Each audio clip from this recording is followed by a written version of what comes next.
બચત અને મૂડીરોકાણ સરખા થતા નથી. બેને જેમ કહ્યું તેમ કે લોકો પોતાની કુલ આવકનો બધો જ હિસ્સો ખર્ચતા નથી.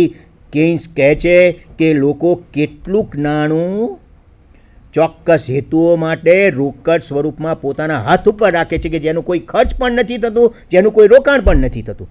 સપોઝ તમે 10,000 રૂપિયાની આવક કમાવો છો, એ 10,000 રૂપિયામાંથી તમારો વપરાશી ખર્ચ 8,000 રૂપિયા છે. 2,000 રૂપિયા જે બચે છે એનું શું કરશો? શિષ્ટ અર્થશાસ્ત્રની દલીલને આપણે સાચી માનીએ તો એવું લોકો કહે છે કે 2,000 રૂપિયાનું બચત છે, બચતનું કોઈ જગ્યાએ રોકાણ થવાનું છે અને બચતનું રોકાણ થશે એટલે અર્થકાંડની કુલ માંગ અને કુલ પુરવઠો સરખા થઈ રહેશે. એટલે બચત આઇડલ પડી રહેતી નથી, વપરાયા વિનાની પડી રહેતી નથી. બધી જ બચતોનું રોકાણ થાય છે. મૂડી રોકાણ પણ એક પ્રકારની માંગ છે. વપરાશી વસ્તુઓ અને સેવાઓની જે માંગ છે એ પણ માંગ છે. તો કુલ માંગ અર્થકાંડમાં એ પુરવઠા બરાબર થઈ રહે તો સમતુલા ત્યાં સ્થાપિત થાય. પણ કેન્સ એવું કહે છે કે એવું છે નહીં.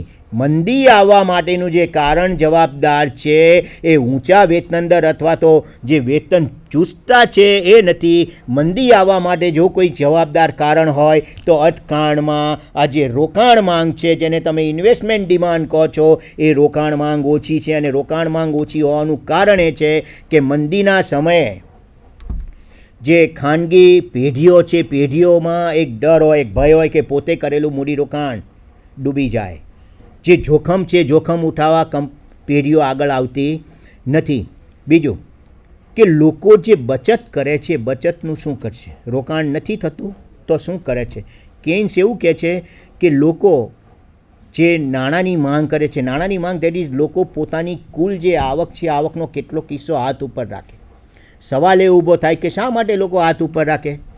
કેન્સે નાણાંની માંગના 3 જે હેતુઓ દર્શાવ્યા છે. એક વિનિમયનો હેતુ છે, બીજો સાવચેતીનો હેતુ અને ત્રીજો સટ્ટાલક્ષી હેતુ છે. એમાં બીજા અને ત્રીજો જે હેતુ છે બહુ મહત્ત્વનો છે.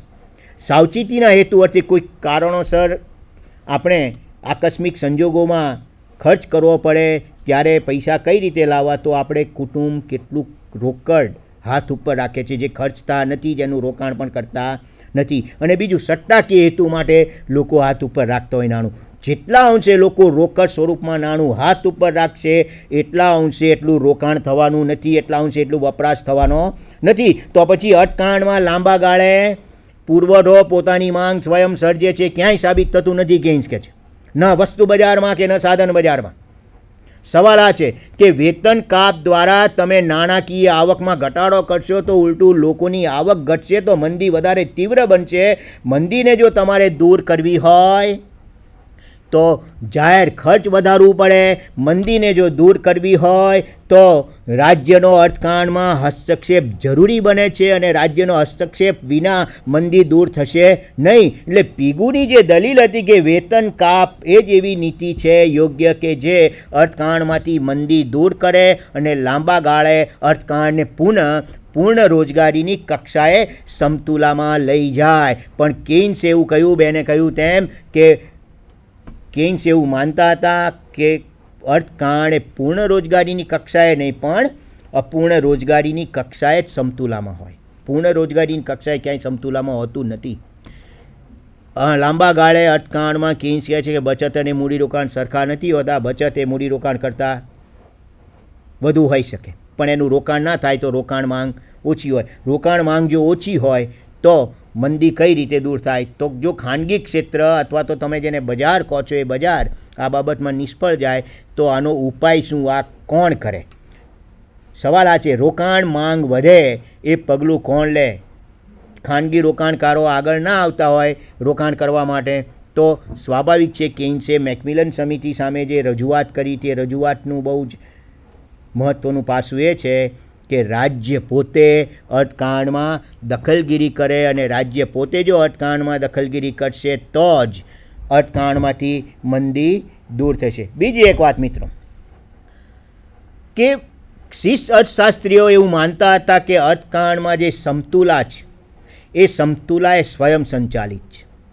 બજારના પરિબળો આ સમતુલા સ્થાપિત કરે છે. બજારના પરિબળો આ અસમતુલા જો કોઈ હોય તો એ અસમતુલા આપોઆપ દૂર કરે છે. દેટ ઇઝ કે ઇકોનોમીનું જે મેકેનાઇઝેશન છે એ ઓટોમેટિક છે, એડજસ્ટમેન્ટ છે, એનું જે સમાયોજન છે તેને ગુજરાતીમાં એડજસ્ટમેન્ટને આપણે સમાયોજન કહીએ. તો એ સમાયોજન એ માંગ અને પુરવઠાના પરિબળો દ્વારા થાય છે, નહીં કે સરકાર દ્વારા.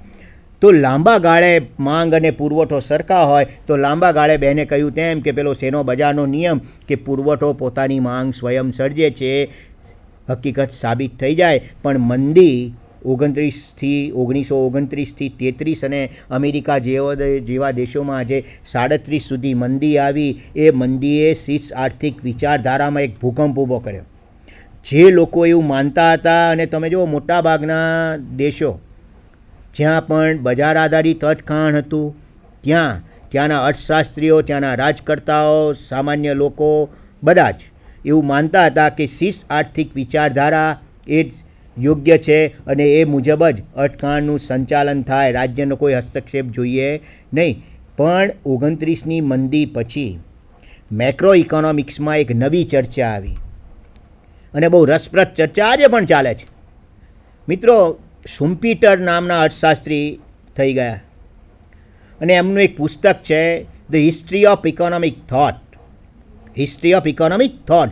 જે લોકો અંગ્રેજી વાંચી શકે છે, વાંચવાનો શોખ છે, એવા બધા જ મિત્રો, અધ્યાપક મિત્રો, વિદ્યાર્થી મિત્રો, દરેકને અર્થશાસ્ત્રના જે અભ્યાસુઓ છે, જે લોકોને ક્લાસિકલ ઇકોનોમિક્સમાં અને એ પછી જે કંઈ મેક્રો ઇકોનોમિક્સમાં ડેવલપમેન્ટ થયું છે, કેન્સ પછી નાણાં પછી ન્યૂ ક્લાસિકલ ઇકોનોમિક્સને જે કંઈ પરિપાટી આવી, એમાં શેનો બજારના નિયમ વિશે શુમ્પીટરે જે ચર્ચા કરી છે બહુ જ રસપ્રદ છે, એક્સલન્ટ છે. એ કામ જરા જોઈ લેજો, બહુ મજા આવે એવું છે. અને આખો એ જે આ ચર્ચાનો મુદ્દો છે, બેને કહ્યું તેમ કે પુરવઠો પોતાની માંગ સ્વયં સર્જે છે, કે લોકો જે આવક કમાય છે, બધી જ આવકનું ખર્ચ કરે છે, એ ખર્ચ અને વપરાશ અને રોકાણ, તેની પુરવઠો અને માંગ જો સરખા થતા હોય તો અર્થકારણમાં ક્યાંય સમતુલા લાંબા ગાળે ડિસ્ટર્બ થાય છે એવું નથી. અને જો કોઈ જગ્યાએ ડિસ્ટર્બ થતી હોય તો બજારના પરિબળો એ દૂર કરે છે. પણ મંદીએ આ હકીકતને ખોટી સાબિત કરી. ક્લાસિકલ ઇકોનોમિક્સની આખી જે વિચારધારા છે, આખી જે એમની આઈડિયોલોજી છે, એમના જે સિદ્ધાંતો છે, સિદ્ધાંતો આ તબક્કે ખોટા સાબિત થયા અને પરિણામે આવ્યું કે શીર્ષ આર્થિક વિચારધારા અને એમના જે બધા ખ્યાલો છે એમણે રજૂઆત કરેલી રજૂઆતમાંથી ઇવન મૂડીવાદી દેશો કે જે લોકો ત્યાંના રાજકર્તાઓ, અર્થશાસ્ત્રીઓ એવું માનતા હતા કે આની વિચારસરણી સિવાય કોઈ વિચારસરણી યોગ્ય છે જ નહીં,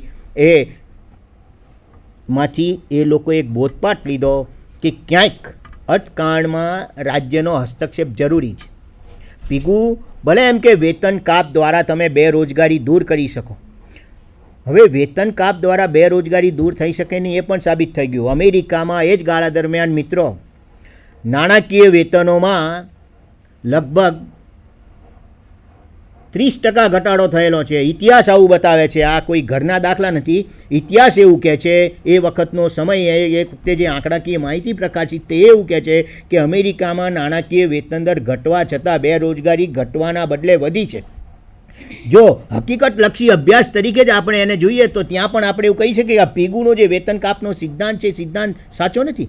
પીગુની જે માન્યતા છે, માન્યતા ખોટી સાબિત થાય છે કે વેતન કાપથી બેરોજગારી દૂર થાય તો અમેરિકામાં એ બેરોજગારી દૂર થઈ જવી જોઈએ. ઉલટું એવું થયું કે દુનિયાના મોટાભાગના મૂડીવાદી દેશો એ ગાળા દરમિયાન ધીરે ધીરે આ મંદીમાંથી બહાર આવ્યા. પણ જ્યાં સુધી બીજું વિશ્વયુદ્ધ ના થયું ત્યાં સુધી અમેરિકન ઇકોનોમી એમાંથી બહાર આવ્યું નહીં. તો સવાલ એ ઊભો થાય કે તો પીગુની જે દલીલ છે, આ વેજ કટ થિયોરી છે, વેતન કાપની થિયોરી, એ કેટલા અંશે સાબિત થાય? તમે એને હકીકતલક્ષી જો માહિતી તરીકે એને એપ્લિકેશનમાં લો તો કદાચ એવું બને કે એ વખતે એવું પીગુની આ જે દલીલ છે, દલીલ અને એની જે રજૂઆત છે, રજૂઆત કરતાં વિપરીત પરિસ્થિતિ ત્યાં યુએસ ઇકોનોમીમાં થયેલી હતી. એટલે મિત્રો, અહીંયા જે કહેવાયું છે કે શીર્ષ આર્થિક વિચારધારામાં ખાસ કરીને મેક્રો ઇકોનોમીની એમની જે દલીલો છે, રજૂઆત છે સમગ્રલક્ષી અર્થકારણમાં કે બજાર કઈ રીતે કામ કરે છે, એડમ સ્મિથનું જે ઇનવિઝિબલ હેન્ડ છે, ઇનવિઝિબલ હેન્ડથી લઈ અને છેક પીગુ ને માર્શલ સુધી આ જે રજૂઆત છે, ક્લાસિકલથી નિયો ક્લાસિકલ, નિયો ક્લાસિકલ સુધીની આખી ચર્ચામાં એ લોકો બજારને બહુ મહત્ત્વ આપે છે.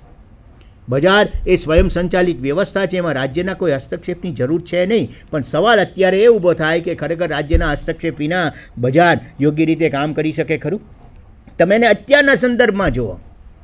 વર્તમાન સમયમાં વિશ્વમાં ઘણા બધા દેશોમાં આર્થિક કટોકટી છે, ઇકોનોમિક ક્રાઇસિસ યુરોપમાં છે, અમેરિકાના જે આંકડાઓ અત્યારે આવી રહ્યા છે, છેલ્લા 3 મહિનામાં અમેરિકાની જે જીડીપી ગ્રોથ રેટ છે 3%થી ઘટીને 1% આવ્યો છે. એટલે અમેરિકન અર્થશાસ્ત્રીઓ પણ એવું માનતા થયા છે કે અમેરિકા ફરીવાર મંદીના વમળમાં ફસાઈ શકે એમ છે. અમેરિકાના જે નોબેલ પ્રાઇઝ વિનર અર્થશાસ્ત્રીઓ છે એ પણ એવું કહે છે કે ખરેખર એ લોકોની દલીલો, એના જે આર્ટિકલને એવું વાંચીએ તો આપણને એવું લાગે કે એ લોકો પણ કેન્સનું જ અનુમોદન કરે છે કે જાહેર ખર્ચ વધારવું જોઈએ. ઉલટું અમેરિકન ગવર્મેન્ટ એવું અત્યારે વિચારી રહી છે કે જાહેર ખર્ચમાં કાપ મૂકો, જાહેર ખર્ચમાં કાપ મૂકો. જો આ ખરેખર એ વખતે એને જ તમે ધ્યાનમાં લો તો મંદી વધારે તીવ્ર બને. એટલે સવાલ એ છે કે બજાર કઈ રીતે કામ કરે છે. આખો જે વિવાદ છે, વિવાદ એ ઇકોનોમીના ફંક્શન ઉપરનો છે અને ઇકોનોમી કઈ રીતે કામ કરે છે. તો અહીંયા બે અલગ અલગ વ્યૂ છે. એક વ્યૂ ક્લાસિકલ છે, એક બીજો કેન્સનો છે. તો ક્લાસિકલ વ્યૂ છે, એ ક્લાસિકલ વ્યૂની અહીંયા બહુ સ્પષ્ટ ચર્ચા છે કે શેનો બજારનો નિયમ કે જે કે on the long run over production જોવા ના મળે, કોઈ માલનો ભરાવો ના જોવા મળે, બેરોજગારી ઊભી થાય તો એ વેતન કાપ દ્વારા તમે દૂર કરી શકો. મજૂર સંઘોએ વેતન કાપ સ્વીકારવો જોઈએ, તો જ આ બેરોજગારી દૂર થાય અને તો જ અર્થકાંડ એ મંદીમાંથી બહાર આવે. સવાલ એ છે કે મંદીમાંથી અર્થકાંડ માત્ર વેતન કાપથી જ આવે? કેન્સે જે દલીલો કરી એ દલીલોનું બહુ સ્પષ્ટ ફલિતાર્થ હતા કે વેતન કાપથી ક્યાંય બેરોજગારી દૂર થતી નથી. કેન્સે હકીકતોથી, દાખલા, દલીલોથી અને બહુ લોજિકલી એવું તાર્કિક રીતે સાબિત કરી દીધું કે શેનો બજારનો જે નિયમ છે નિયમ સાચો છે નહીં. શેનો બજારનો નિયમ એ લાંબા ગાળે કદાચ સાચો હોઈ શકે, પણ લાંબા ગાળાની ચર્ચા અહીંયા કરવાની જરૂર નથી. કેન્સ એવું કહેતા હતા. એટલે તમારે જો મંદીમાંથી બહાર આવવું હોય તો વેતન કાપ કરતાં તો ઉલટાનું કે રાજ્ય જાહેર ખર્ચ વધારે, અને જાહેર ખર્ચ વધારશે, રાજ્ય પોતે રોકાણ માટે આગળ આવશે તો આવકોનું સર્જન થશે. એટલે પ્રાથમિક કક્ષાએ આવકોનું સર્જન થશે તો ઇન ધી લોંગ રન અન્ય જે પૂરક આવક છે, આવક અને રોજગારીમાં વધારો થશે. જેને તમે ગુણક તરીકે કેન્સનો જ્યારે પણ અભ્યાસ કરશો અથવા તો કર્યો હશે ત્યાં આગળ ઉપર એ ભણવાનું આવશે તમારે કે ગુણક અસરના પરિણામે અનેક ગણી આવક, અનેક ગણી રોજગારીનું સર્જન થાય છે. જે કહાને કેન્સ પહેલાં રજૂઆત કરી હતી એ પછી કેન્સે રજૂઆત કરી છે કે આ રીતે જાહેર ખર્ચ વૃદ્ધિ એ મંદીમાંથી બહાર લાવી શકે. રાજ્યનો હસ્તક્ષેપ અર્થકાંડમાં જરૂરી છે. વેતન કાપની નીતિ એ કોઈપણ પ્રકારે સ્વીકાર્ય હોઈ શકે નહીં આધુનિક અર્થકાંડમાં. એ ઉલટું મંદીને વધારે તીવ્ર બનાવે છે. તો વેતન કાપ એ યોગ્ય નીતિ નથી. મિત્રો, એ પછી જે ટ્રેન્ડ ચાલ્યો છે કેન્સ પછી મિલ્ટન ફ્રીડમેન આવ્યા. મિલ્ટન ફ્રીડમેન પછી new classical economics Lucas sergeant અને વોલાસ આવ્યા. મિત્રો, એ જરા આગળ ઉપર જ્યારે પણ આપણે મળીએ એની ચર્ચા કરશું. ખૂબ ખૂબ આભાર. Best of luck. Thank you.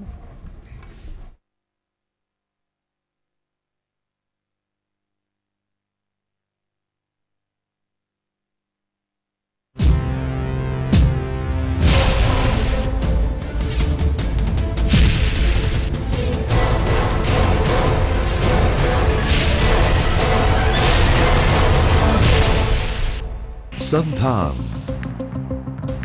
All Gujarat Integrated Classroom સેટેલાઇટના માધ્યમથી જોડતી કડી એટલે સંધાન.